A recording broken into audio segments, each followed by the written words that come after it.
Thanks for being here, everyone, to another episode of Let's Talk, where I meet with interesting people from different walks of life and we talk about what it is they do, their work, and kind of their journey, how they got here. Before we get started, make sure you hit that subscribe button and the bell so you see all the notifications, as well as my guests' notifications, because we want you to see their content as well. Today I have with me Anna Walner. I believe I said your name correctly? That's correct. That's correct. How are you today, Anna? It's good to have you here. Thank you for having me. Yeah, I'm doing okay. I think along with the rest of us, we're kind of getting to that point of cabin fever. So every day is a unique experience to try and find something new to do around the house. Yeah, absolutely. So it's funny you say that. I actually work from home, and then my car broke, so I had to get rid of my car. So I don't have a car. My wife has one, and so the other day I just got in her car and just drove around for 30 minutes because I was like, I never leave the house. I'm going crazy. So. Oh, I absolutely know the feeling. The only time that we get out is to go to the grocery store or to Chick-fil-A and run through the drive-thru. Hey. So, you're an author. Why don't you go ahead and kind of tell everyone what it is you do and then the name of your book and all that good stuff. Absolutely. So I am a young adult fantasy author. My current work is Garcane, the first book in the Allure Legacy series. So it begins the series, and it follows our main character, Amelia, who is the driving force behind the series and the book. She's a young woman who has been given up for adoption as a baby, and then goes to take a DNA test and receives a cryptic text through the app that says, "We need you, the colony needs you."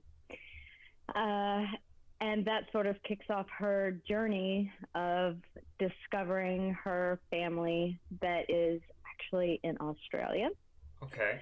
So, and it's based a little on my journey to find my biological heritage as an adoptee, because I was also adopted as a baby from hospital in Houston. Okay. So the scenes that you read where she's meeting her biological family for the first time are something that I hope resonate as coming through authentic, because they are actually based on events that have happened. Wow. I have so many questions. So a couple things I picked up on. It's in the modern world, right? It is. It is. Did you add fantastical elements to it, or is it just a fantasy version of our world with modern technology? Or is that too many spoilers? No. It's fine. It is an urban, the fantasy genre, and I had this conversation with someone just yesterday. The fantasy paranormal umbrella, if you will, has so many subgenres that I would say mine could be considered an urban fantasy, paranormal romance, young adult fantasy. So it falls into a lot of different. It falls into a lot of different categories because I do explore some different themes within the book. But the ultimate realization that Amelia comes to after speaking with her mother is that she is a part of a secret society that exists in secret in the outback of Australia called the Colony. It is a haven for supernatural beings, specifically vampire and lycanthrope. Okay. They've existed in Australia since 1788. If you know a little bit of history about Australia, then you'll know that it was New Holland at the time, and it was colonized by European settlers during that time. And it was a chance in my book, in my fantasy world, it was a chance for the Garcane, who are the vampires, and Larugo, who are the lycanthrope, to escape the religious persecution that had been going on in Europe during that time and come to a new and unknown land where they now live in secret. So interesting. And it's such Thank you. yeah, and it's such an interesting thing to explore, that particular subject, because we have some writings about it, but not a lot. So yeah, that's very interesting. I have your book thrown up on the screen for everybody can see.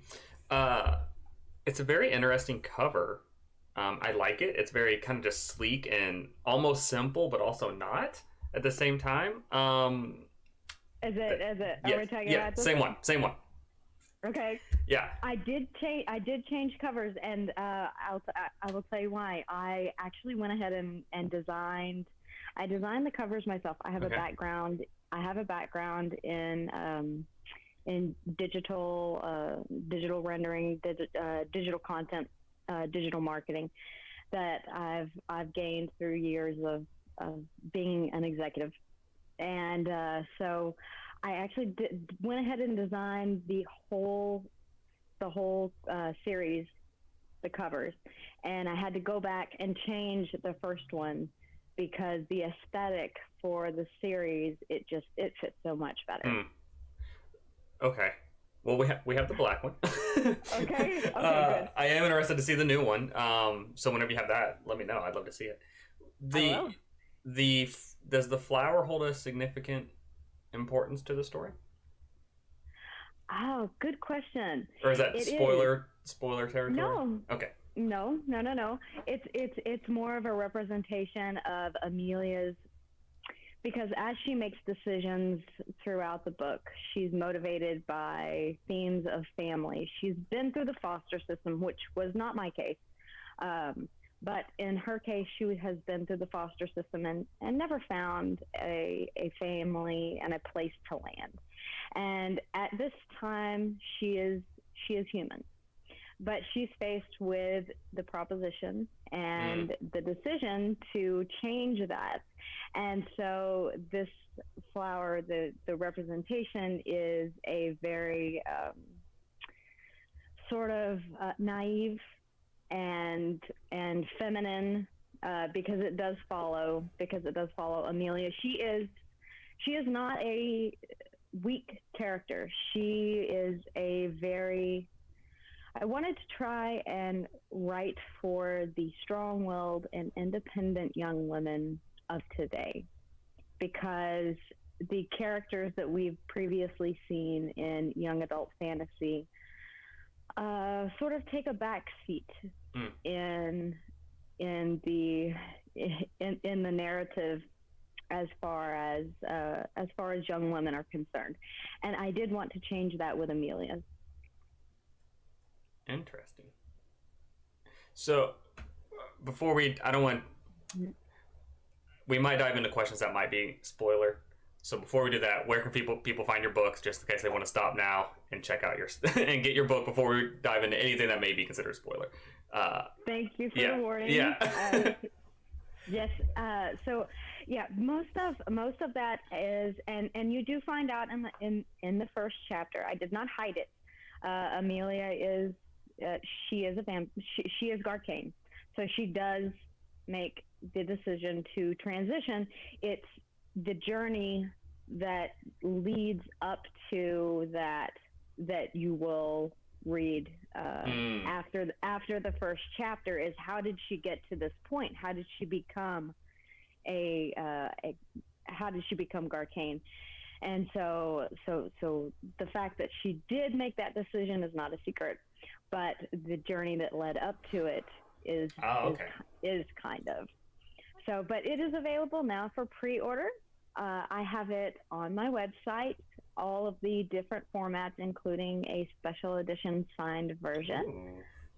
So, but you can find it on any ebook distributor, Rakuten Kobo, Amazon, Kindle, Barnes & Noble Nook, as well as Amazon and Barnes & Noble in the physical hard copy and paperback as well. Okay, great. I will have a link to your webpage your website in the description below, so anyone can also just click there, and then I'm sure you can find a way to order it from there pretty easily. It's just, yeah, all of the different versions. I thought that would be easiest. All of the different versions are there. You just click on which one you think you would like, hard copy or and then it'll take you wherever you need to go. Great. So please, guys, check it out. Garcane, I believe is how you said it, right? Garcane, yes. All right, everyone, please check it out. We are going to continue with questions, but they may become spoiler territory. So feel free. Warning. Yeah, fair warning. Feel free to pause it now if that bothers you. You said you were adopted and you did a journey of your bloodline research, correct? Did that take you to Australia? The origination story that I was told growing up, and the fact that I was adopted was never hidden from me. Okay. It was something that I was adopted. I was born in 1981. I'm 39 years old. I'll just go ahead and tell you. We're not that far apart, so. But in the 80s, there was a polarizing opinion on whether or not children who were adopted should be told, or if they should be led to believe that they were, the natural child of the parents. My parents decided to tell me that I was adopted, and that the story they had was that my father was of Australian descent. So I grew up with that knowledge of having an Australian heritage. Okay. And so I've always been fascinated with Australian culture and heritage, and so that played a big role in the research that I did for the book.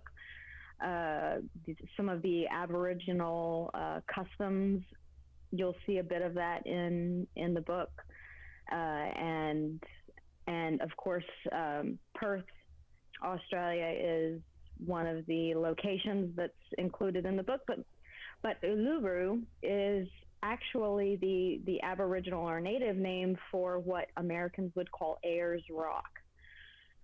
Okay. So that is where I came up with. So that's where I came up with the title of the Uluru Legacy. In your research, because you say growing up you did a lot of research, and I assume you did even more because you were doing the book. Because of the book. Yeah. How many overlapping parallels are there between American culture and Australian culture? Actually, there are a lot of overlapping parallels between British United Kingdom culture and Australian culture. Some of the dialectical phrases are the same. Some of the accents, if you listen, are somewhat similar. I'm not going to say that they're the same, because they're not, but they're much more similar than, say, Russian or Eurasian dialects and American. So they do share some differences, more so with Britain and the United Kingdom than they do with America. Okay. For sure. Yeah. And the steering wheel is on the other side of the of the car. So yeah. Have you visited Australia? I've not. I've not. It's always been a dream of mine. It's always been a dream of mine, but I've yet to take that, what I understand is quite the grueling flight. Yeah. I believe it's 24 plus hours. I think so. Yeah. Yeah. I mean, and I'm pretty sure you and fly at this time, I have a 1.5-year-old. So. Well, that makes it more complicated. Yeah, I think you have to fly into Europe and then to Australia. I think there's a stop, and that's 8 hours, 10 hours. It depends. Yeah, it depends on where you're at. I've been to France. That's the furthest away that I've been.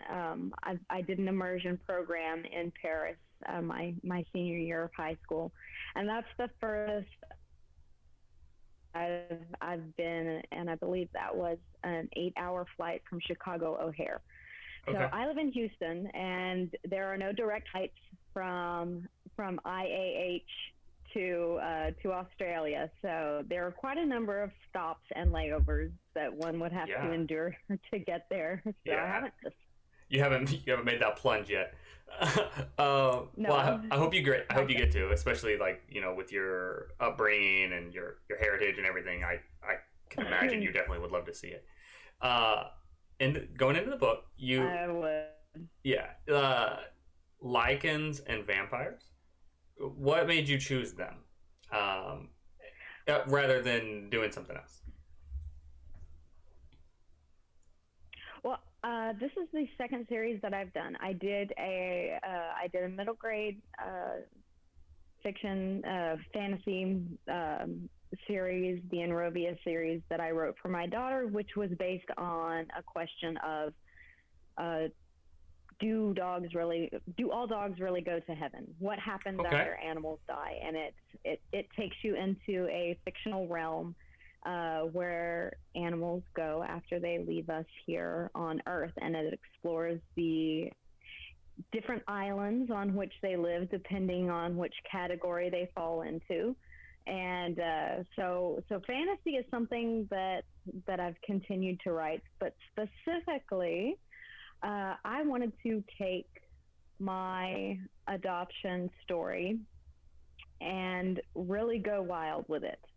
And I thought, what could be more wild than finding out that I was a part of a secret society in the middle of the Australian outback, and that I was being called home for a special purpose. In the book, Amelia is given away instead of being destroyed. Her mother fell in love with her mother is Garcane, and she followed her heart and fell in love with a Larugo man, and from that union Amelia was conceived.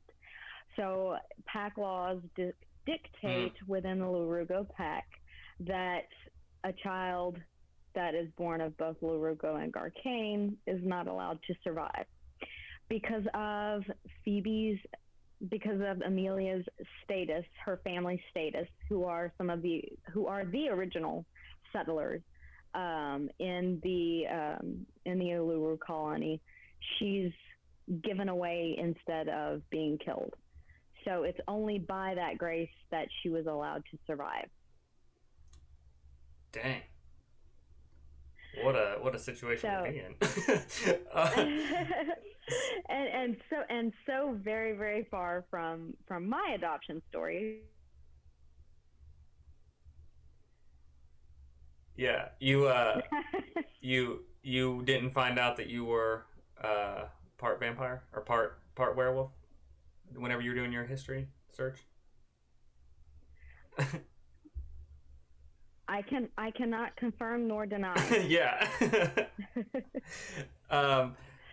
So is Amelia based on yourself? I mean, I know the journey is, but does she share a lot of your own characteristics? Was it kind of like, I want to write kind of myself in this story, or is it just a character who's kind of going through the same journey? She is based on myself a bit. There are quite a few things that she says that I would say. I have a quick-witted sense of humor and I love a witty banter. So I try to incorporate that in the dialogue with Amelia as much as possible. So there's a little bit of me in there in the character. Okay. I can't lie. I mean, that sounds great. I also love witty banter, so that's fantastic. So a lot of the people who watch my interviews and this show are writers themselves. What is your writing process like? Are you let's hit so many words a day? Are you kind of like, how do I feel? What kind of, is it an editing day? What's your process like?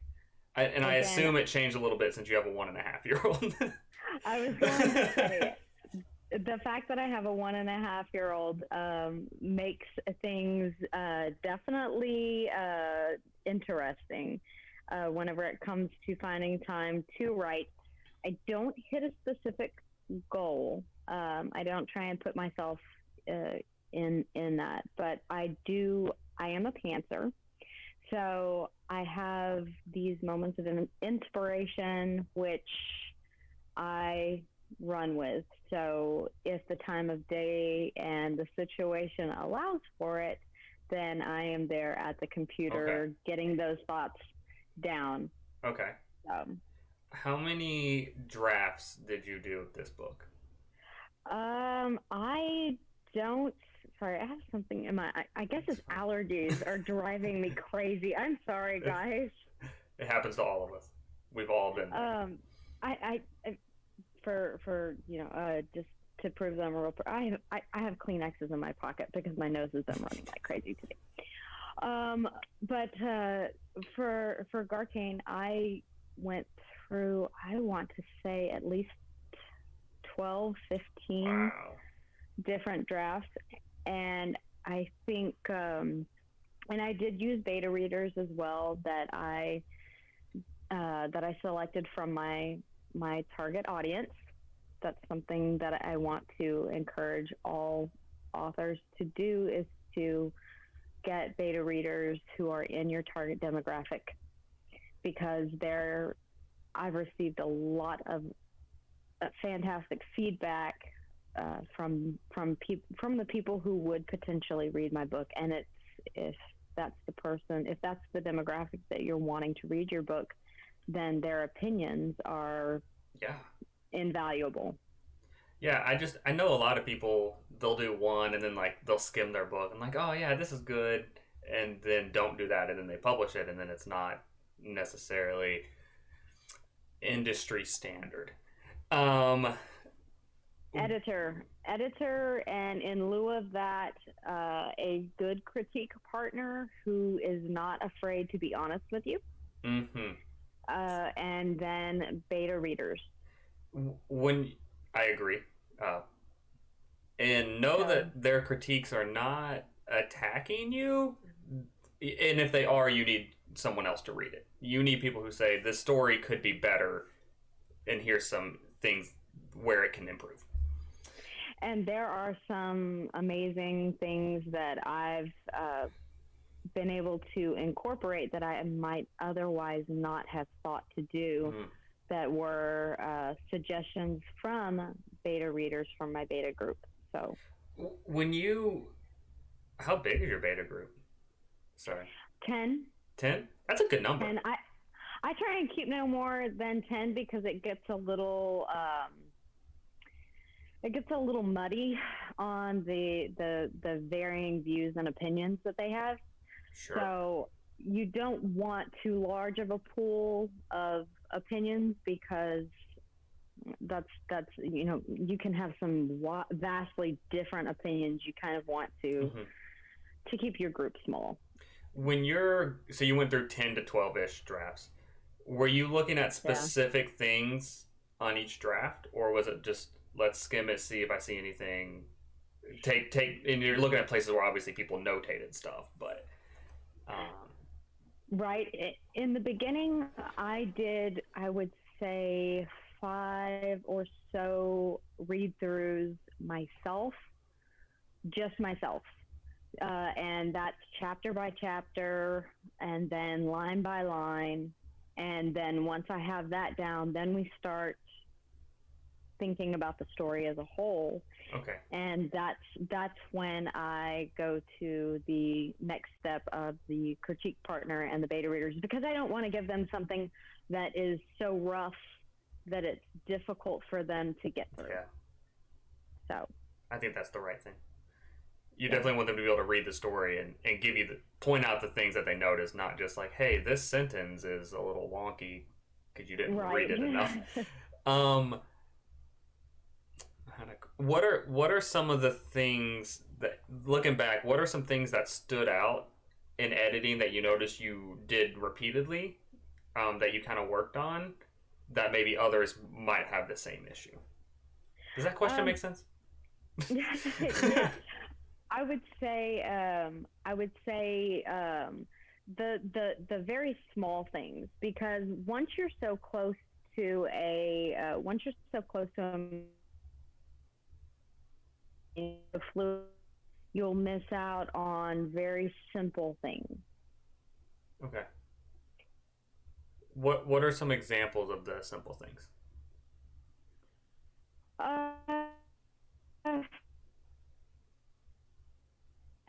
Let's see here. Amelia and Roan move towards a couch, and it's Amelia and Roan moved toward couch, and I'm like, how did I miss that A? Yeah. Very simple things. And yeah. I will tell you this one thing that has helped me greatly, guys. Send yourself the PDF if you have an iPad. Send yourself the PDF on iPad. Read it on a completely different device instead of reading it on your computer. If you have the opportunity, print it out in different versions, in different copies. You'll pick up on different things. Or at least I do. Yeah. So that's definitely true.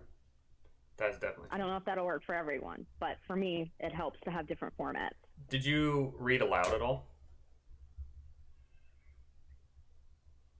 Did you read your manuscript out loud? I did, and then I found that really I know that's a very popular thing that people suggest, that you read your manuscript aloud, but it for me back and making changes as I noticed them. Okay. Yeah, that makes sense. You did a lot of research. And keep in mind, that's all before. Sorry. No, it's okay. We're getting choppy a little bit. So. Is it? Yeah. So I don't want to talk over you. That's all before it goes to beta readers.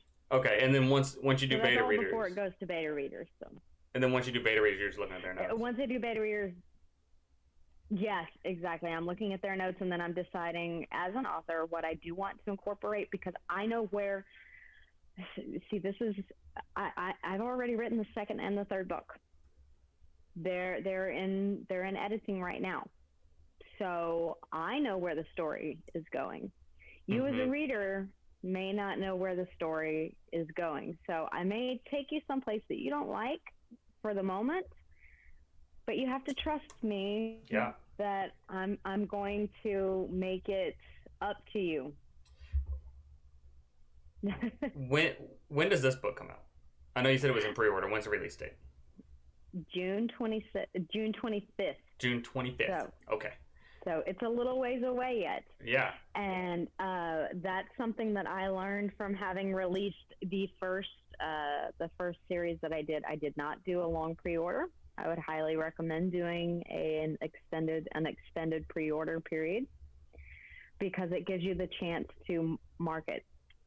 And being a self-published and independent author, it's difficult for us to. Marketing is a full-time job. It truly is. Whenever you are self-marketing, that's why people get paid to be in marketing, because it's a full-time job. Yes, it is. And I was getting experience from my job previously, because I was in the sales and marketing division, but I sold a completely different product than a book. So whenever I said, I've got this. I know how to set up an advertising campaign. And marketing a book is vastly different than marketing a blowout preventer for an oil well. Slightly different products, slightly different demographics. The rules do not apply. I want to kind of jump back to Australia a little bit. I know you did a lot of research, and obviously you love Australia for a variety of reasons. Is there any Australian folklore or legends or whatever you want to call it that you kind of tried to weave into the story? I did. In fact, the name Garcane itself is an Aboriginal name for a creature that lurks in the night, sort of a boogeyman. And one of the taglines, so Okay. it's a preconceived notion of what Garcane are and what they have become. And there's a bit of science and genetics that I explore within the book. The reason that I do that is to create an entirely different take on the vampire werewolf, what you would see as normal, what we call tropes, and or themes. And so my way to explain that was the accepting of other cultures, specifically once they came to New Holland, into the gene pool. And so through genetic selection and evolution, some things have changed. They are not the creatures of myth and lore that you have always thought. Ooh, interesting twist. Thank you. So everything is kind of turned a little bit around, but it's presented in an educated and believable scientific way. Interesting. If the rules of species evolving when set into a different climate or a different area are consistent, then why should they not also apply to werewolves and vampires? Sure, that makes sense to me. As much as vampires and werewolves evolving can make sense. Sure. And if they're anywhere, they could very well be in Australia. Most of that place is still unexplored, right? So they could be out there. The colony could exist. They could. It could. So what's it like trying to do all that you do while having a 1.5-year-old? Stressful. Without hesitation. Oh, no hesitation at all. Entirely stressful. And I've taken on a new project just within the last month, which is trying to bolster the independent author community via interviews with other authors to highlight their books and within the writing community here on Twitter, because I don't think that independent authors as a whole get as much time and recognition as they deserve. Sure. We spend the same we spend sometimes a year or 2 years writing that manuscript. It's the same process that a lot of traditionally published authors go through with editing and critique partners. The only thing that we don't have is that multi-million-dollar budget. Right. So, you interview authors. Where can people find those interviews? I have it's Indie Author Chat here on YouTube. It's a channel for independent authors, and I actually have not just independent authors, but if you've ever wanted to know how an audiobook is made, we had a voice actor, or I had a voice actor that came on and explained the process behind why it costs so much to have an audiobook made. Someone, please check that out. I will be watching that because I'm so curious how they're made. Because I would think you just hit record and they read the book, but it's obviously more complicated than that.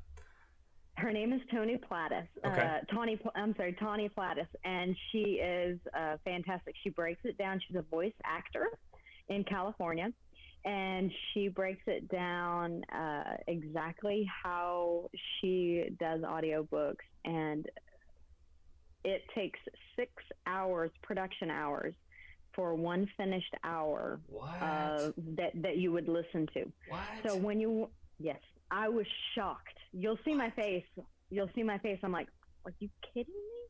So if you sit down and you say The Hobbit is 10 hours, that's 60 hours of audio. That it's 60 hours of work for the voice actor. Or yeah, of work. Sorry. What? Yeah. So that was really mind blowing to me, and it put the cost of audiobooks into an entirely new perspective. I understand why they're so expensive. Wow. All right. Everybody check that out on your YouTube.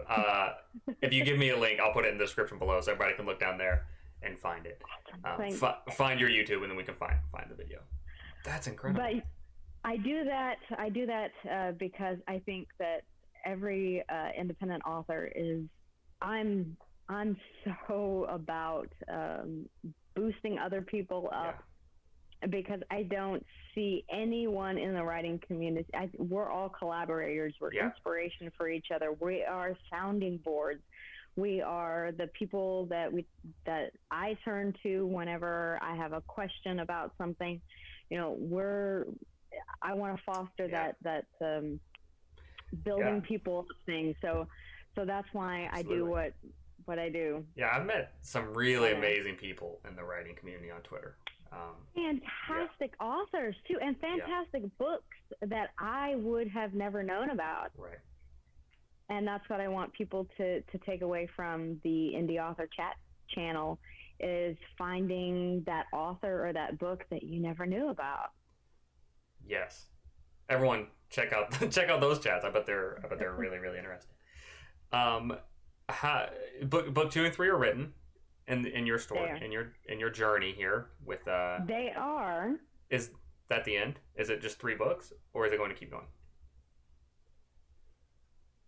I just found out 2 nights ago that there's going to be a 4th. Oh, okay. So we'll keep going. So stay tuned, guys. It's going to be really exciting. So, and that's the great thing about being a pantser, what's called a pantser, is that you really don't know. I had planned to stop at 3, and once I book, something happened. I can't say what, but something happened, and there was just so much potential for a 4th book that I couldn't resist. And I love the characters so much that I want to spend more time with them. Well, that's a good problem to have. That you want to spend more time in your story. As a pantser, how much preparation did you do before you started writing? The preparation I did was actually during writing, because as you'll see, the story begins with Amelia's adoption story and meeting her biological family, and that part was very easy to write because it's based on my own experiences. Once I started getting into more of the history behind Australia and New Holland, and putting some of those actual historical facts into the book, that's when I started doing the research to make sure that I was getting things correct, and then delving into some of the Aboriginal history as well for inspiration. I mean, that makes perfect sense. Obviously, once you get into that, you're like, okay, I got to make sure I'm right. How much preparation did you do on your characters? Were those things you fleshed out, like you wrote it and you're like, okay, I understand this, then we work it all into the next draft? Or is you're like, I understand exactly how this character is from the beginning? The characters sort of evolved on their own. With each dialogue, well, I can't really say that. The characters are, I think that we do sprinkle in some sort of idiosyncratic elements from people that we know. So Michelle, the character, has a bit of a ditzy flair. that I got from a close friend of mine. She just seemed to fit that role so perfectly. And then Amelia, I did draw a lot of inspiration from me because it started with that adoption story. For Roan, that was sort of I think he just kind of he developed on his own with each conversation and choice that he made. And then Anatole and Ambrose are more father figures, and so I wanted to put them into a role that was I'm trying not to give too many spoilers. No, it's fine. It's difficult. It's harder than I thought. But I wanted to put them in kind of a father figure role for Amelia, because she's even though they are 200 years older than she is in immortal years, that she still looks to them as father figures. Is it, as a female, do you have trouble writing males? As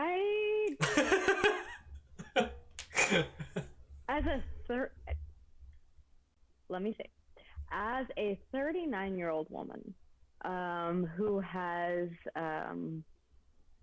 known a male or two, I have some experience to I think to write some believable things, and more so than someone of in their 20s. So I think I'm a big observer of human nature, and I have a fascination with psychology. So there are a lot of things that I have just observed or have experienced that have helped with the male aspect. But yeah, I mean, it's always easier to write your own gender. So what tips would you give a male for writing females? Oh God, that's a good one. Not that I'm in that situation at all, but let's see. So for writing females, we are not weak. That's one of the biggest things that I cannot stand to read is the stereotypical 1940s gender sort of stereotype for women. It's 2021, and we are not. It's a completely different world now. And I would say, guys, don't focus so much on the boobs. Yeah, please. please in writing books and just probably in general, guys, there's because we forget that they're there. I mean, quite honestly. When you we'll say you walk into a coffee shop, which I'm sure you've done before. What do you notice first? Last year or so. Yeah, like a year ago. What do you notice first? The line. The line? How long it is. Yeah, me too. I was trying to think of a scenario like we might notice different things. If it's too long of a right, if it's too long of a line, then I pull out my app and I order online, and I sit down and wait for them to call for an alert to pop up on my name or on my phone. So yeah. Okay. So you work out a way to skip the line. Yeah. Okay. I figure. Yeah, I'm very good at adjusting on the fly, and I'm very good at problem solving and troubleshooting. What coffee do you get? What's like your go-to coffee shop drink? Oh man, it would have to be a. We'll say season is not a factor. It's been. You can order whatever you want. It has been over a year since I've been in a coffee shop. Oh my God. I know. You at least have to go to a drive-through. I know, but I always have her, so it's like I don't want them. Yeah. Yeah. But I would say I'm trying to think of my old drink. It's a Grande 2-pump white chocolate mocha. Oh, white chocolate. Yeah. Yeah. I love the white chocolate. Unless it's pumpkin spice season, then I have to have the pumpkin. I have to. Yeah. Just because if it doesn't feel like I checked that mark for fall. Yeah, it does make it feel like fall, like those flavors. You're like, hey, we're here. Yeah, I get that. Exactly. Last question, and then we'll wrap this up because I know you have some things to do. You go on a road trip.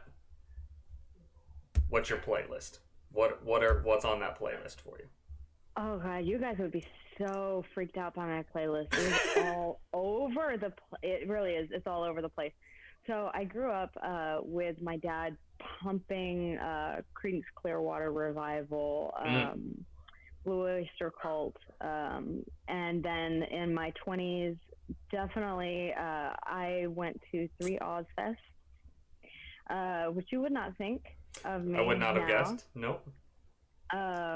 And got to see Velvet Revolver. Let's see, Guar, Denso Guar concert. Okay. I really enjoy dubstep, especially whenever I'm cleaning the house. This is all over the place. It is crazy all over the place. I have to have my 90s playlist because that was high school. Yeah. You know? Then of course there's the Disney prerequisite, which you have to download before you go to the hospital to have a daughter. Of course. And I know all of the words to every Frozen song, and I can hit the notes. We'll save that for the next interview. Okay. Something for people to look forward to. That sounds great. Look, it's been an absolute pleasure. When book 2 and 3 come out, let me know. Gladly do this again with you. I will. Give y'all some shout outs for the farewells. Whatever you want to shout out to. Oh, shout out. I don't really have a whole lot of shout outs. Shout out to the writing community on Twitter. Yeah. You know, because the friends and the people that I've met there have been invaluable, indispensable. I'm trying to think of some other synonyms, but I really didn't know that such a tight-knit community existed, and I've learned so much from you guys. And there are an innumerable amount of names that I could spew. A shout out to my daughter for just being who she is. Mm-hmm. And congratulations, by the way. I know it's a year and a half ago, but still, congratulations. Right. Thank you. You're welcome. And then I can't do that, but I was going to caffeine. A shout out to caffeine for getting me through the day. We'll end it with this shout out to caffeine. All right, guys. Everyone, check her out on Twitter. I've got the handle. Order her book. Pre-order. It comes out in June. You can find out the links below. Yeah, that's it, guys. Thanks for watching, and we'll see you next time. Bye. Thanks for having me. Bye. Bye.